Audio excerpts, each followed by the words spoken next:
ఒక బీరు. రాత్రి తాగింది దిగినట్లేదు, అప్పుడే బీరా?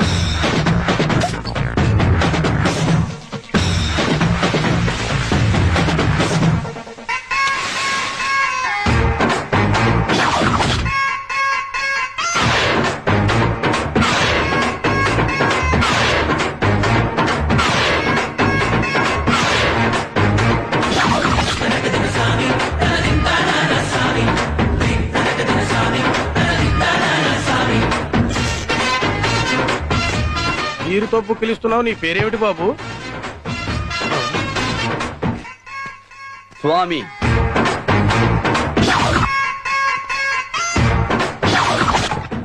నాలుగిడ్లీ, సాంబార్ చట్నీ వద్దు.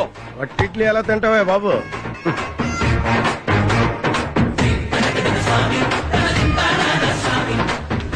ఇడ్లీని అన్నం చేసాడు, బీరుని మజ్జిగ చేశాడు.